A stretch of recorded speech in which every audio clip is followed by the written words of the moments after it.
અમેરિકાની short seller firm Hindenburg રિસર્ચે Adani group પર ફરી નવા આરોપ લગાવ્યા છે।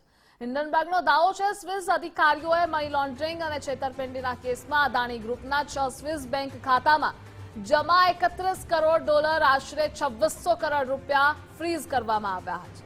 હિન્ડનબર્ગે સોશિયલ મીડિયામાં પોસ્ટના માધ્યમથી અદાણી પર આરોપ લગાવતા એમ પણ દાવો કર્યો છે કે આ તપાસ વર્ષ 2021થી ચાલી રહી છે। જો કે અગાઉની જેમ આ વખતે પણ અદાણી ગ્રુપ દ્વારા હિન્ડનબર્ગના તમામ આરોપોને રદિયો આપવામાં આવ્યો।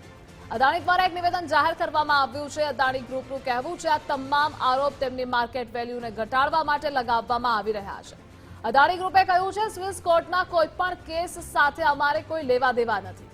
અમારા કોઈ પણ બેંક ખાતા ફ્રીઝ થયા નથી। અમને કહેવામાં કોઈ સંકોચ નથી કે આરોપ અમારી પ્રતિષ્ઠા અને માર્કેટ વેલ્યુને ક્ષતિ પહોંચાડવા માટે કરવામાં અને લગાવવામાં આવી રહ્યા છે। તો હિન્ડનબર્ગ દ્વારા ફરી એકવાર દાવો કરવામાં આવ્યો છે અદાણી જૂથ પર પ્રહારો કરવામાં આવ્યા છે અને આ જ મુદ્દે આપણી સાથે વિજય દેસાઈ જોડાયેલા છે। વિજય, ફરી એકવાર હિન્ડનબર્ગ દ્વારા અદાણી પર આરોપ। બિલકુલ, જે પ્રકારે છેલ્લા 2 વર્ષથી હિન્ડનબર્ગ રિસર્ચ છે જે અદાણી ગ્રુપને નિશાન બનાવેલું છે, ફરી એક વખત જે અમેરિકી શોર્ટ સેલર ફર્મ હિન્ડનબર્ગે એક નવો આરોપ લગાવ્યો છે।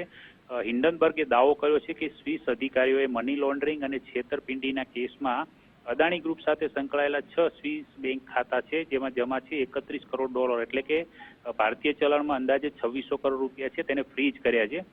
સોશિયલ મીડિયા પર આ આરોપ અંગેનો પોસ્ટ હિન્ડનબર્ગ દ્વારા કરવામાં આવી છે જેની અંદર લખ્યું છે કે વર્ષ 2021થી આ તપાસ અદાણી સમૂહ સામે ચાલી રહી છે। જો કે ખાસ કરીને આ જે સ્વિસ મીડિયા કંપની છે તેને ટાંકીને હિન્ડનબર્ગે આરોપ લગાવ્યો છે। તેમાં એવું લખવામાં આવ્યું છે કે એક ફ્રન્ટમેન જે બ્રિટિશ વર્જિન આઇલેન્ડ, જે મોરેશિયસ અને બર્મુડા છે ત્યાંથી જે શંકાસ્પદ ફંડમાં રોકાણ કર્યું છે જેમાંથી મોટાભાગના લોકો પાસે ખાસ કરીને અદાણીના સ્ટોક હતા અને આ રોકાણના મોટાભાગના પૈસા અદાણીના શેરમાં લગાવવામાં આવતા હતા। સ્વિસ બેંકમાં આવા 6 ખાતા હતા જે હવે ફ્રીઝ કરાયા છે। જો કે અગાઉની જેમ આ વખતે પણ અદાણી ગ્રુપ દ્વારા છે હિન્ડનબર્ગના જે તમામ આરોપ છે તેને ફગાવવામાં આવે છે। તેમાં અદાણી ગ્રુપે જે નિવેદન જાહેર કર્યું છે તેમાં લખ્યું છે કે આ માર્કેટ વેલ્યુ ઘટાડવા માટે આ પ્રકારના આરોપ લગાવી દેવામાં આવ્યા છે।